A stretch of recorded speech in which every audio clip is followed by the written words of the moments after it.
കാട്ടുതീ പടർന്നപ്പോൾ അഗസ്ത്യപുരത്തിൽപ്പെട്ടിരുന്ന ഒരു മുനി ഇവിടെ തപസ്സിരുന്നു. അവര്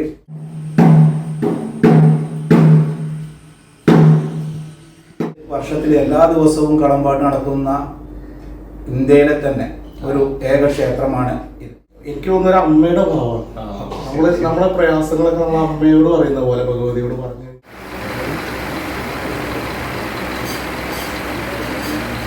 ഒരു ഭക്തന്റെ വിഷമത്തിൽ മനസ്സറിഞ്ഞ ദേവി അവിടെയുള്ള വനദുർഗ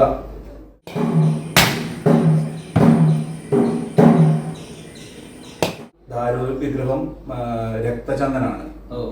അങ്ങനെയൊന്നും അധികം ക്ഷേത്രങ്ങളൊന്നും ഉണ്ടാവാറില്ല.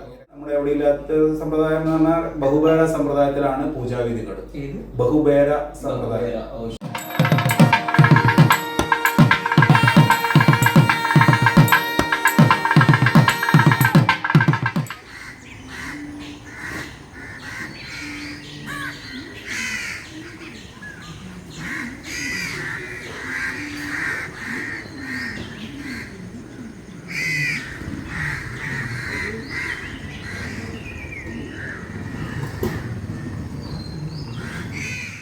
கேரளாவோட மலை மாவட்டமான மலப்புரம் மாவட்டத்துல இயற்கை எழில் கொஞ்சம் வகையில அமைஞ்சிருக்கிற ஒரு இடம்தான் மஞ்சேரி என்னும் அழகான ஊரு.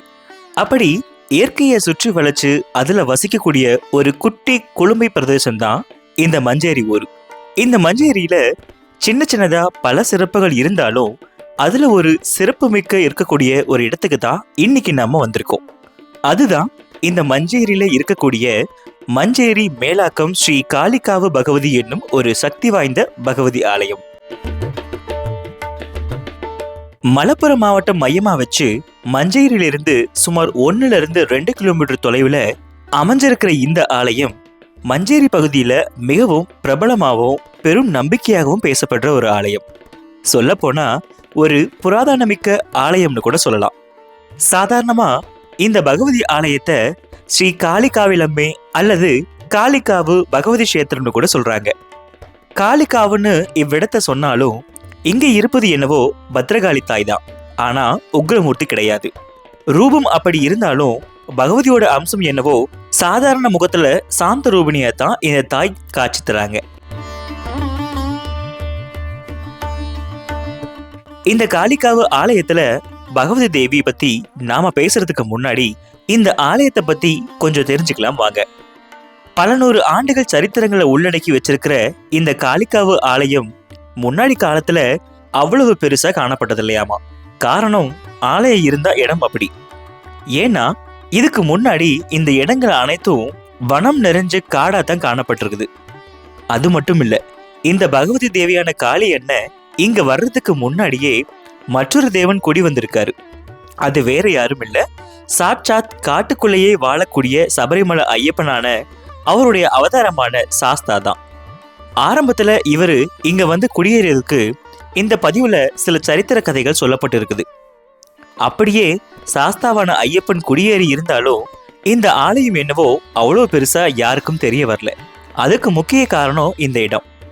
ஏன்னா அன்னைக்கு இந்த இடம் சுத்திலும் காடுகள் தானே, மலைகள், காடுகள், நதிகள்னு அமைஞ்சிருந்திருக்குது. சாஸ்தாவுக்கு அப்புறம் குடியேறியவள் தான் தற்போதைய முக்கிய கடவுளான காளி தேவி அன்னை. எப்படி சாஸ்தா இங்க வந்ததுக்கு சில கதைகளும் இருந்ததோ அது போல காளி தேவியான அன்னை ஆரம்பத்துல வனதுர்கையா வந்ததுக்கு சில சரித்திர புராண கதைகளை இந்த பதிவுல சொல்லப்பட்டிருக்குது. அதன் பிறகுதான் இந்த ஆலயம் மக்கள் மத்தியில தெரிய வந்திருக்குது. பொதுவா நகர கோவில்களை விட காட்டுக்குள்ள இருக்கக்கூடிய கோவிலுடைய தெய்வங்களுக்கு கொஞ்சம் பவர் அதிகம்னு மக்கள் மத்தியில நம்பிக்கையா பேசப்படுற விஷயம்தான். அந்த வகையோ என்னவோ வனதுர்கைன்னு சொல்லிட்டாவே நமக்கு ஒரு நம்பிக்கையும் பயத்தோட ஒரு கலந்த பக்தியும் உண்டாகும். சரிங்க, இனி அடுத்த முக்கிய கடவுளான காளி தேவியை பத்தி தெரிஞ்சுக்கலாம் வாங்க. பத்ரகாளி ஸ்வரூபத்துல 4 கரங்களோட காட்சி தராங்க இங்குள்ள பகவதி தாய். இங்க மொத்தமா 2 சிலை காணப்படுது. அதுல முன்னாடி ஒரு சிலையும் பின்னாடி ஒரு சிலையும் அமைஞ்சிருக்குது. முன்னாடி இருக்கிற சிலை ஆரம்ப காலத்துல தேவி குடியேறிய சுயம்புரூப சிலைன்னும் அந்த சிலை எந்த வடிவமும் இல்லாம சுயம்பாய் அமைஞ்சிருக்குது. ஆனா சுயம்புக்கு பின்னாடி இருக்கிற விக்கிரக சிலை ரூபம் கொண்ட சிலையாகவும் அந்த சிலையில ஒரு சிறப்பு அமைஞ்சிருக்குது. அதாவது அந்த சிலைய செந்நிற சந்தனமான செஞ்சந்திர மரத்துல வச்சு வடிவமைச்சிருக்கிறாங்க. அதுவும் கிட்டத்தட்ட 100 முதல் 200 வருஷங்களுக்கு முன்னாடியே. 2 சிலை இருக்கிறதால அபிஷேகம், ஆராதனை, சடங்கு எல்லாம் சுயம்பு சிலைக்கும், வெறும் அர்ச்சனைகளை மட்டும் பின்னாடி இருக்கிற மரரூப தேவி சிலைக்கும் செஞ்சுட்டு வராங்க. இப்ப வரைக்கும் அதை பாதுகாத்துட்டு வராங்க. நார்மலா இப்படிப்பட்ட சிலைகள் இருக்கிற பகவதி ஆலயங்கள்ல சிலையை பாதுகாக்க சூடான சாந்துன்னு சொல்லக்கூடிய திரவத்தை ஊத்தி சிற்பத்தை பாதுகாப்பாங்க. ஆனா இங்க அப்படி கிடையாது. காரணம், இது அபூர்வத்துல காணப்படுற சிகப்பு நிற சந்தன மர, அதாவது செஞ்சந்தன மர சிலை என்பதால வருஷத்துல 2 தடவை மட்டும் எண்ணெய் காப்பு செஞ்சு வழிபடுறாங்களாமா. அதுவும் சிறப்புமிக்க பொருளை கொண்டு உருவாக்கப்படுற அந்த எண்ணெயை கொண்டு செய்வாங்களாமா. அப்படி ஒரு சிறப்பு வாய்ந்த சிலை தான் இந்த காளிகாவு அன்னை சிலை. ஆரம்பத்துல நான் இங்க தரிசனம் செய்யும் போது எனக்கு தேவியோட முகம் சரியா தெரியல, அதோட சுயம்பு மூர்த்தியும் தெரியல. அதுக்கப்புறம் அங்க இருக்கக்கூடிய நிர்வாகி கிட்ட அனுமதி வாங்கிட்டு தான் பக்கத்துல போய் பார்த்துட்டு தேவிய முழுசா என்னுடைய மனசுல உள்வாங்கினேன். முதல்ல இந்த ஆலயத்துல கருவறை முன்பு வரை தரிசனம் செய்யலாம்னு சொன்னாங்க. ஆனா இப்போ கோவில் சீரமைப்பு பணி நடக்கிறதுனால எல்லோரும் முன்னாடியே நின்று தரிசனம் செய்ய அனுமதிக்கப்படுறாங்க. சரி, இந்த பகவதியை ஏன் நான் பெரும் சக்தி மிக்க பகவதின்னு சொல்றேன்னு தெரியுமா? அதுக்கு காரணம் இருக்கு. பொதுவா பகவதி ஆலயங்கள்ல களம்பாட்டுன்னு ஒரு விஷயம் நடக்கிறது உங்க எல்லாருக்கும் தெரியும் தானே. அப்படிப்பட்ட களம்பாட்டு நிகழ்வு இங்கு எல்லா நாளும் நடக்கிறது தான் பெரும் முக்கிய விசேஷம். இது போல நான் எந்த கோவிலையும் கேட்டதே இல்லைங்க. இதான் முதல் முறையா கேட்கிறேன். சாதாரணமா களம்பாட்டு நடத்துறதுக்கான காரணம் காரிய வெற்றிக்கும் அம்மனுடைய உச்ச சக்தியை வெளிக்கொண்டு வர்றதுக்கும் தான் இந்த நிகழ்வு நடத்தப்படும். இந்த விஷயங்களை சில கோவில்ல குறிப்பிட்ட நாள்ல மட்டும்தான் நடத்துவாங்க. அதுக்கே பக்தர்கள் கூட்டம் அதிகமா இருக்கும். அப்படி சிறப்பா சொல்லப்படுற களம்பாட்டு நிகழ்வை இங்க எல்லா நாளும் நடக்கும்னு சொல்லும் போதே தெரிஞ்சுக்கோங்க இது எவ்வளவு சிறப்புமிக்க சக்தி கொண்ட பகவதி ஆலயம்னு. சொல்ல போனா பெரிய பெரிய ஆலயங்கள் போலவே இங்கேயும் அந்த வழிபாடு பல வருஷத்துக்கு புக்கிங் ஆயிடுச்சாமா. இந்த மாதிரி பல சிறப்புகள் கொண்ட ஆலயம் கேரளாவில் அதிகமா மறைஞ்சிருக்குது. சொல்ல போனா எனக்கே இப்பதான் தெரியுது இந்த காளிகாவு பகவதி தாயோட சிறப்புகளை. இது மட்டும் இல்லைங்க, இன்னும் பல சிறப்புமிக்க முக்கிய வழிபாடுகள் இந்த ஆலயத்துல தொடர்ந்து இருக்குது.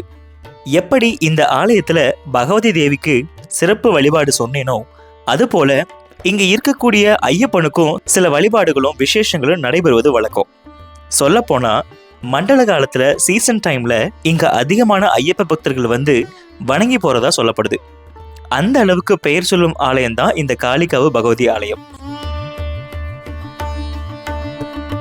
கிழக்கு பகுதியை பார்த்து அமைஞ்சிருக்கிற இந்த காளிகாவு ஆலயத்துக்கு வடக்கு பகுதியில ஒரு 200 மீட்டர் தூரத்துல காளிகாவு கோவிலுக்கு கீழிடம் ஆலயம் சொல்லக்கூடிய ஒரு சிவன் ஆலயம் அமைஞ்சிருக்குது.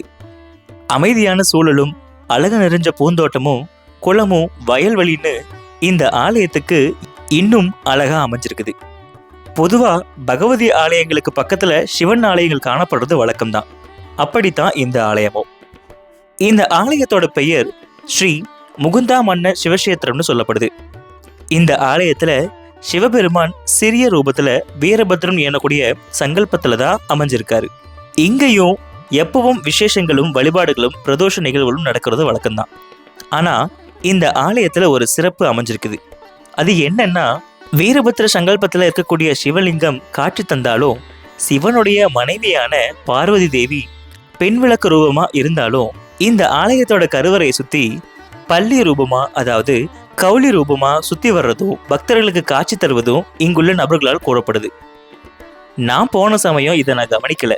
அதுக்கப்புறம் இங்க இருக்கிற திருமேனியான பூஜாரி அதுக்கப்புறம் சொன்னாரு. பிறகு நானும் அந்த தரிசனம் கண்டேன். இது மாதிரி பல சிறப்புகள் இந்த 2 ஆலயத்திலுமே இருக்குது. இப்படிப்பட்ட பல முக்கிய அம்சங்கள் நிறைஞ்ச இந்த ஸ்ரீ காளிகாவிலம்மே என்னும் ஸ்ரீ காளிகாவு பகவதி ஆலயத்துக்கு அனைவரும் சென்று தரிசனம் பண்ணி அந்த தாயோட அருளை பெறுமாறு வேண்டிக்கிறேன். ஓம் ஸ்ரீ காளிகாவிலம்மே சரணம். ஸோ எல்லோருக்கும் ஒரு பெரிய வணக்கம் நண்பர்களே. இன்னைக்கான கோவில் பதிவு தமிழில் பார்த்துருப்பீங்க. ஒரு அழகான கோவில் பதிவு தான் வந்திருக்கோம். அதாவது இன்னைக்கான கோவில் பதிவு எங்கன்னு பார்த்தீங்க அப்படின்னா மலப்புரம் மாவட்டம் தான்.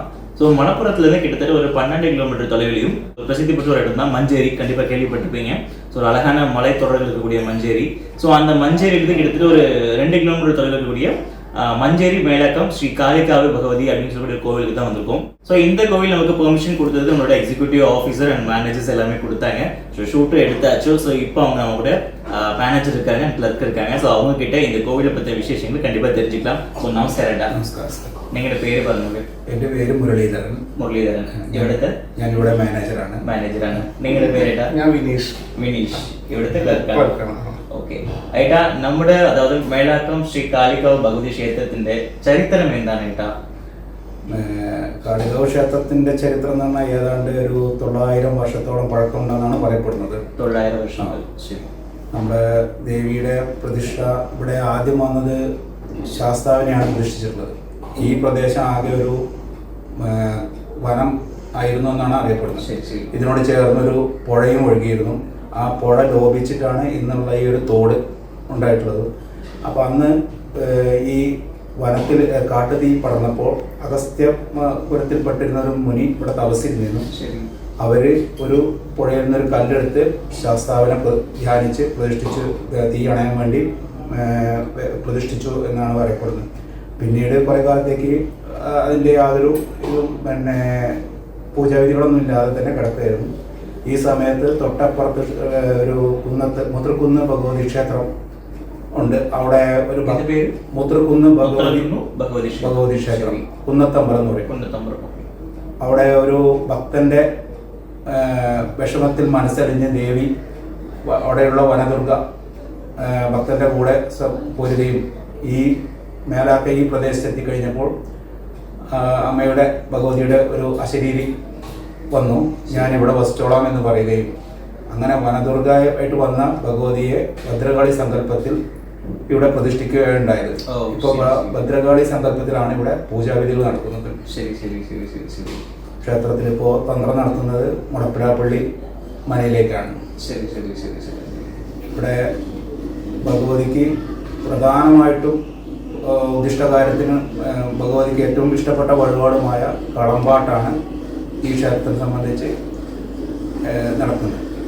അത് വർഷത്തിൽ എല്ലാ ദിവസവും കളമ്പാട്ട് നടക്കുന്ന ഇന്ത്യയിലെ തന്നെ ഒരു ഏക ക്ഷേത്രമാണ് ഇത്. ഉദ്ദിഷ്ടകാര്യത്തിന് എന്ത് നമ്മൾ കാര്യം വിചാരിച്ചാലും ഈ വഴിപാട് നടക്കും. അതേപോലെ തന്നെ ഉദയാസ്ഥാന പൂജ, ചതുശ്ശത പായസ പൂജ ഇതൊക്കെ നടത്തിക്കഴിഞ്ഞാൽ നമ്മൾ ഉദ്ദേശിച്ച കാര്യങ്ങൾ എന്ത് തന്നെ ആയാലും അത് നടന്നിരിക്കുന്നതാണ് അനുഭവസ്ഥർ പറയുന്നത്. പിന്നെ നമുക്കും അത് മനസ്സിലാക്കാൻ കഴിഞ്ഞിട്ടുണ്ട്. പിന്നെ മുട്ടറക്കലിന് കാടാമ്പുഴ വൈരമ്പോട് കഴിഞ്ഞ് കഴിഞ്ഞാൽ പിന്നെ ഏറ്റവും കൂടുതൽ മുട്ടറക്കുന്ന ഒരു സ്ഥലം കൂടിയാണ് കാളികാവ് ഭഗവതി. ഇങ്ങനെയുള്ള ചില പ്രത്യേകതകൾ. ഇവിടെ കളമ്പാട്ട് എന്ന് പറഞ്ഞാൽ മകരച്ചൊവ്വയ്ക്ക് കളമ്പാട്ട് കൂറായിട്ട് ആരംഭിക്കും. കരിക്കാട് കുറുപ്പന്മാരാണ് ഇത് നടത്തുന്നത്. അത് മകരച്ചൊവ്വ ദിവസം പാട്ട് കൂറായിട്ട് ആരംഭിക്കുന്നത് ഒരു 118 കളം, അതായത് 118 ദിവസം കഴിഞ്ഞാൽ 119ാമത്തെ ദിവസം താലപ്പൊലിയായിട്ട് ആഘോഷിക്കണം എന്നുള്ളൊരു വ്യവസ്ഥയുണ്ട്. അതുപ്രകാരം ക്ഷേത്രത്തിൽ 3 താലപ്പൊലി വരെ അതും എവിടെയും ഇല്ലാത്തൊരു സമ്പ്രദായമാണ്. ഈ ക്ഷേത്രത്തിൽ 3 താലപ്പൊലി വരെ നടത്തപ്പെടുന്നു. അതിന് പുറമെ ഇവിടുത്തെ പ്രതിഷ്ഠാദിനം എന്ന് പറഞ്ഞാൽ കുംഭമാസത്തിലെ പൂയനാളിലാണ്. ആ സമയത്ത് വളരെ വിശേഷപ്പെട്ട പൂജാവിധികളും മറ്റുമൊക്കെ ആയിട്ട് തന്ത്രിയുടെ തന്നെ നേതൃത്വത്തിൽ നടത്തപ്പെടുന്നു. പിന്നെ നമ്മുടെ ഒരു കീഴടം ക്ഷേത്രമുണ്ട് തൊട്ടപ്പുറത്ത് തന്നെ. അത് വീരഭദ്രന്റെ പ്രതിഷ്ഠയാണെങ്കിലും നമ്മൾ ശിവന്റെ ഇതിലായിട്ടാണ് പൂജ ചെയ്യുന്നത്. പിന്നെ ഇതിന്റെ ഭാഗമായിട്ട് പടിഞ്ഞാറ് ഭാഗത്ത് കണ്ണാരത്ത് ഗുരുവായൂരപ്പനുണ്ട്. ഇത്രയുമാണ് ഇവിടെ ഈ ക്ഷേത്രത്തിന്റെ ഒരു ഇത് നടക്കുന്നത്. ശരി ശരി ശരി. ஸோ இப்போ வரைக்கும் நம்மளோட மேனேஜர் வந்துட்டு பார்த்தீங்க அப்படின்னா நம்மளுடைய இந்த கோவிலுடைய சரித்திரங்களும் இங்கே இருக்கக்கூடிய ஸ்பெஷல் வழிபாடுகளும் அண்ட் இந்த கோவிலில் எல்லா நாளுமே நடக்கக்கூடிய களம்பாட்டு, அதாவது ரூபக்களம் வரைச்சி, அதாவது அம்மனுடைய உருவம் வரைஞ்சி அங்கே வந்து களம்பாட்டு பாட்டு நடத்துவாங்க. ஒரு இது பாட்டு நான் சொல்கிற வீடியோவில் நிறைய பார்த்துருப்பீங்க. ஸோ அந்த விஷயங்கள் எல்லாமே சொல்லியிருக்காங்க. ஸோ அந்த இதுக்கு வந்துட்டு இந்த கோவில் ரொம்ப ஸ்பெஷல்னு சொல்கிறாங்க. அண்ட் ஏட்டா நீங்களும் പറഞ്ഞോളൂ, നിങ്ങളുടെ അനുഭവത്തിൽ ഈ അമ്പലത്തിൽ കണ്ട പ്രത്യേകത എന്താണ്? പ്രത്യേകത എന്ന് പറഞ്ഞാൽ എനിക്ക് തോന്നുന്നു ഇവിടെ ഭദ്രകാളി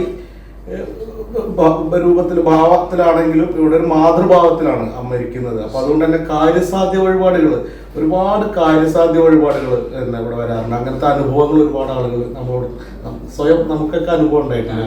നമ്മൾ എന്ത് വിഷമം ഉണ്ടെങ്കിലും എന്ത് തടസ്സം ഉണ്ടെങ്കിലും ഇവിടെ വന്നിട്ട് ഭഗവതിയോട് പ്രാർത്ഥിച്ചു കഴിഞ്ഞാൽ എന്നെ ആ തടസ്സങ്ങളൊക്കെ നീങ്ങുന്ന ഒരു സാഹചര്യം ഉണ്ടാവാറുണ്ട്. പിന്നെ എനിക്ക് തോന്നുന്നു നമ്മളിപ്പോൾ വഴിപാട് വരികയാണെങ്കിൽ തന്നെ അത്തരത്തിലുള്ള വഴിപാടുകൾ, കാര്യസാധ്യ പൂജ, കാര്യസാധ്യ പുഷ്പാഞ്ജലിയാണ് ഇവിടെ ഉള്ളത്.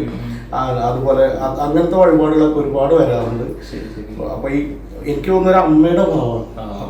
നമ്മളെ പ്രയാസങ്ങളൊക്കെ നമ്മൾ അമ്മയോട് പറയുന്ന പോലെ ഭഗവതിയോട് പറഞ്ഞു കഴിഞ്ഞാൽ പരിധി വരെ അമ്മ എങ്ങനെയാണോ നമ്മൾ ട്രീറ്റ് ചെയ്യുന്നത് അതുപോലെ തന്നെ ഭഗവതി നമ്മുടെ കൂടെ ഉണ്ടാവും എന്നുള്ളതാണ്. പിന്നെ ദേവിന്റെ രൂപത്തെ കുറിച്ച് പറഞ്ഞോളൂ. സ്വയംഭൂ സങ്കല്പത്തിലാണ് മുൻഭാഗത്ത് സ്വയംഭൂവാണ് പ്രതിഷ്ഠ. രണ്ടുണ്ടോ? രണ്ടുണ്ട്. അതുകൊണ്ട് തന്നെ ഇവിടെ ബാക്കില് ധാരുവിഗ്രഹം, അതായത് കാഴ്ചക്കായിട്ട് ബാക്കില് ഒരു ധാരുവിഗ്രഹം ഉണ്ട്. ഫ്രണ്ടില് മൂലസ്ഥാനത്ത് സ്വയംഭൂവായിട്ടാണ് പ്രതിഷ്ഠ. അതുകൊണ്ട് തന്നെ നമ്മുടെ എവിടെ ഇല്ലാത്ത സമ്പ്രദായം എന്ന് പറഞ്ഞാൽ ബഹുബേര സമ്പ്രദായത്തിലാണ് പൂജാവിധികൾ. ബഹുബേര സമ്പ്രദായം, അതായത് രണ്ട് സ്ഥലത്തേക്കും ബാക്കിലേക്കും ഇവിടേക്കും രണ്ട് സ്ഥലത്തേക്കും കൂടിയാണ്. രക്തചന്ദനത്തിലുള്ള ധാരു വിഗ്രഹം രക്തചന്ദനാണ്. അങ്ങനെയൊന്നും അധികം ക്ഷേത്രങ്ങളൊന്നും ഉണ്ടാവാറില്ല. രക്തചന്ദനത്തിലുള്ള ധാരു വിഗ്രഹമാണ്. ബാക്കിലാണ്. ഫ്രണ്ടില് സ്വയംഭൂവിനാണ് നമ്മൾ ഈ കളഭാഭിഷേകം പോലത്തെ ഇതൊക്കെ ചെയ്യുന്നത്. ബാക്കില് രക്തചന്ദനം ആയതുകൊണ്ട് അതിൽ അധികം ജലം മറ്റൊന്നും ഇതാക്കാൻ കഴിയില്ല. പുഷ്പാഞ്ജലികൾ മാത്രം. പിന്നെ നമ്മൾ ഇത്തരം പിന്നെ പ്രവർത്തികൾക്ക് നമ്മൾക്ക് ഇപ്പോൾ ദേവസ്വം ബോർഡിൽ നിന്ന് വളരെ അനുകൂലം. ഇപ്പോൾ പുതിയ കമ്മീഷണർ ബിജു സാറ് ഇതിന് വളരെയധികം ഒരു ഫേവറായിട്ടുള്ളൊരു സംഗതിയാണ് നടത്തിക്കൊണ്ടിരിക്കുന്നത്. എല്ലാ ക്ഷേത്രങ്ങളെയും ഭക്തജനങ്ങളായിട്ട് ഒന്നും കൂടി അടുപ്പിക്കുന്നതിന് വേണ്ടിയിട്ടുള്ള ഒരു ശ്രമത്തിന്റെ ഭാഗമായിട്ട് കൂടിയാണ് നമ്മളിതിന്. ദിവസം ഈ കളമ്പാട്ട് ഓരോരോ ഭക്തന്റെ വകയാണ്. ഓരോരുത്തർ കാര്യസാധ്യത അതന്നെ ബുക്കിംഗ് ആണ്. ഒരു കളമ്പാട്ട് ഓരോ ദിവസവും ഓരോരോ ഭക്തന്റെ വകയായിട്ടാണ് നടത്തപ്പെടുന്നത്. അതന്നെ ബുക്കിംഗ് ആണ്. ഒരു 10-20 വർഷത്തേക്ക് ഇപ്പോൾ തന്നെ ഓൾറെഡി ബുക്കിംഗ് ആയി. ഇപ്പോഴും ബുക്കിംഗിൽ 10 വർഷം കഴിഞ്ഞാലൊക്കെ കിട്ടുള്ളൂ. മണ്ഡലകാലത്ത് ശബരിമല സീസണിൽ ഇടത്താവളം പോലെ. കാരണം എനിക്ക് തോന്നുന്നു കർണാടക, തമിഴ്നാട്, ഗൂഡല്ലൂർ വഴി പോകുന്ന ആളുകളൊക്കെ ഒരു പരിധി വരെ ഇവിടെ കയറും. നമ്മളവർക്ക് വേണ്ട ഭക്ഷണവും കാര്യങ്ങളും വിരിവെക്കാനുള്ള സൗകര്യമൊക്കെ കൊടുക്കാറുണ്ട്. അതുപോലെ തന്നെ ഇവിടെ തന്നെ ഏകദേശം ഒരു 1000-ഓളം സ്വാമിമാരൊക്കെ ആ ഒരു സീസണിൽ എപ്പോഴും ഉണ്ടാവും. ഭജന പിന്നെ എല്ലാ ദിവസവും വൈകുന്നേരം സ്വാമി ഭിക്ഷ കൊടുക്കും. പിന്നെ ഭഗവതിയുടെ പൂയം നാളില് അന്നദാനം കൊടുക്കാറുണ്ട് എല്ലാ മാസവും. പിന്നെ നമ്മുടെ അമ്പലത്തിൽ നട തുറക്കുന്നത് കാലത്ത് 5 മണിയാകുമ്പോഴേക്കും നട തുറക്കും. ഏതാണ്ട് ഉച്ചയ്ക്ക് 12 മണി വരെ നട തുറന്നിരിക്കും. 12 മണി ഇത് ചൊവ്വ വെള്ളി എല്ലാ ദിവസവും 12 മണി വരെ നട തുറന്നിരിക്കും. വൈകിട്ട് 5:30 നട തുറന്ന് 8:30 വരെ ഉണ്ട്. എന്നും കളമ്പാട്ടുള്ളതുകൊണ്ട് 8:30 മണി വരെ ഇത് പ്രവർത്തിക്കും. ശരി ശരി. പിന്നെ നമ്മൾ അമ്പലത്തിന് പറഞ്ഞ ബസ് റൂട്ട് കൂടി പറഞ്ഞോളൂ. മണ്ണാർക്കാടും പിന്നെ മലപ്പുറത്തിലേക്ക് വരുന്നവർക്ക് ബസ് റൂട്ട്.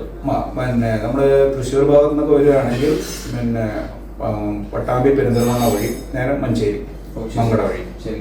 പാലക്കാട് ഭാഗത്ത് വരികയാണെങ്കിൽ മണ്ണാർക്കാട് പിന്നെ മേലാറ്റൂര് വഴി പാണ്ടിക്കാട് വഴി മഞ്ചേരി. ഗൂഡല്ലൂരിൽ നിന്ന് നമ്മുടെ അമ്പലത്തിലേക്ക് അധികവും പിന്നെ അന്യ സംസ്ഥാനങ്ങളിൽ നിന്ന് ഒരുപാട് ഭക്തർ ഇവിടെ എത്തുന്നുണ്ട്. അതേപോലെ തന്നെ അന്യമതസ്ഥരിൽ നിന്നും ഒരുപാട് ആൾക്കാർ അവർ ഈ കാര്യസാധ്യത ഉള്ളതുകൊണ്ടാണ് ഒരുപാട് ആൾക്കാർ ഇങ്ങനെ വന്നുകൊണ്ടേയിരിക്കുന്നത്. അവർക്കൊക്കെ നമ്മളതിനു വേണ്ടിയുള്ള സൗകര്യങ്ങൾ ഇവിടെ ചെയ്തിട്ടുണ്ട്. പിന്നെ മഞ്ചേരിയിൽ നിന്ന് ഇവിടുത്തെ ബസ് കിട്ടുന്നുണ്ടോ? മഞ്ചേരിയിൽ നിന്ന് ഡയറക്റ്റ് ക്ഷേത്രത്തിലേക്ക് ബസ് റൂട്ടില്ല. നമ്മള് ഒന്നുകിൽ ഓട്ടോ അല്ലെങ്കിൽ സ്വയം വാഹനം. നടക്കാനുള്ള ദൂരം 1-1.5 കിലോമീറ്ററേ ഉള്ളൂ. ഡിസ്റ്റൻസേ ഉള്ളൂ. പിന്നെ വരുന്ന ഒരു താമസ സൗകര്യം ദേവസ്ഥയില് ചെറിയൊരു സത്രം എന്ന് പറഞ്ഞ ഒരു സൗകര്യം ഉണ്ട്. അത് നമ്മള് ഭക്തർക്ക് വേണ്ടി മാറ്റി വെച്ചിട്ടുണ്ട്. പിന്നെ ക്ഷേത്രത്തിൻ്റെതായിട്ട് തന്നെ ചെറിയ പിന്നെ ഭക്തജനങ്ങളുടെ സൗകര്യത്തിന് വേണ്ടി അല്ലെങ്കിൽ പരിസരവാസികൾ അതിന് വേണ്ടിയിട്ട് നമ്മൾ ഈ ജന്മദിനാഘോഷവും കല്യാണവും മറ്റൊക്കെ നടത്താൻ ക്ഷേത്ര പകരം ഓഡിറ്റോറിയം ഉണ്ട്. പിന്നെ മഞ്ചേരിയിൽ കിട്ടില്ലേ? ഉണ്ട്. പരിസരത്ത് നല്ല സൗകര്യമുള്ള റൂമുകൾ വേറെ അവൈലബിൾ ആണ്. ഈ ക്ഷേത്രം ഒരു ജീർണാവസ്ഥയിലുള്ള സമയത്താണ് നമ്മുടെ അന്നത്തെ സിനിമാ നടനും ഇന്ന് കേന്ദ്രമന്ത്രിയുമായിട്ടുള്ള സുരേഷ് ഗോപി ക്ഷേത്രത്തിൽ ദർശനത്തിനെത്തിയപ്പോൾ അവരുടെ വകയായിട്ട് ശ്രീകോവിൽ ഞാൻ എൻ്റെ വക പണിതോളാൻ കണ്ട് ആ പ്രവൃത്തി അങ്ങേര് സ്വന്തം ഇതിൽ തന്നെ ആ പ്രവൃത്തി പൂർത്തിയാക്കി ശ്രീകോവിലിന്റെ നിർമ്മാണം പൂർത്തീകരിച്ചു. അതിനൊപ്പം തന്നെ നാലമ്പലം, അയ്യപ്പൻ്റെ ശ്രീകോവിൽ, പാട്ടുവര, തിടപ്പള്ളി എന്നുള്ള പ്രവൃത്തികൾ നടത്തുന്നതിന് വേണ്ടി നമ്മുടെ നാട്ടുകാരുടെ ഒരു പുനരുദ്ധാരണ കമ്മിറ്റി രൂപീകരിച്ച് അതിൻ്റെ പ്രവൃത്തി ത്വരിതഗതിയിൽ നടന്നുകൊണ്ടിരിക്കുകയാണ്. നാട്ടുകാരുടെ എല്ലാവിധ സഹായ സഹകരണങ്ങളും ഈ ക്ഷേത്രത്തിന് എപ്പോഴും ഉണ്ടാകാറുണ്ട്. ஸோ கிட்டத்தட்ட நிறைய விஷயங்கள் சொல்லியிருக்கிறாங்க. அதாவது எனக்கு தெரிஞ்சு எல்லா நாளுமே ஒரு களம்பாட்டம் நடக்கக்கூடிய இந்த க்ஷேத்திரம் வந்துட்டு ஒரு முக்கிய கோவிலாக அவர் சொல்கிறாரு. ஸோ காளிகாவோ பகவதி க்ஷேத்திரம். ஸோ இந்த கோவில் இப்போ ரெனோவேஷன் ஒர்க் போயிட்டுருக்கு அப்படின்னால தான் அந்த நாலம்பல கட்டணமும் கட்டிட்டு இருக்காங்க. ஸோ வீடியோவில் பார்த்துருப்பீங்க. அண்ட் நிறைய விஷயங்கள் ஷேர் பண்ணியிருக்காங்க. அந்த மஞ்சரியில் ரொம்ப பக்கம் தான், மஞ்சரிலேருந்து ஒரு 1-2 கிலோமீட்டர் தொலைவில் தான் இந்த கோவில் அமைஞ்சிருக்குது. ஸோ வந்தீங்கன்னா தாராளமாக வாக் பண்ணி வரலாம். அண்ட் ஆட்டோ பிடிச்சிங்க அப்படின்னா தாராளமாக கேட்டு வந்து கரெக்டாக கோவில் வாசல் ட்ராப் பண்ணிடுவாங்க. கிட்டத்தட்ட ஒரு காட்டுக்குள்ள ஆதி காலத்துலேருந்து காட்டுக்குள்ள காணப்பட்ட கோவில் இப்போ கொஞ்சம் சிட்டிக்குள்ள இருக்குது. ஸோ பட் ஆனால் முன்னாடி காட்டுக்குள்ள தான் കാണപ്പെട്ടിருக்கு. ஸோ நிறைய விஷயங்கள் சொல்லியிருக்கிறாங்க. ആൻഡ് ഏട്ടാ നിങ്ങൾ വീഡിയോ കാണുന്നവർക്ക് എന്തെങ്കിലും പറയാനെങ്കിൽ പറഞ്ഞോളൂ. അമ്പലത്തിന്റെ വിളിക്കണമെങ്കിൽ വിളിച്ചോളൂ.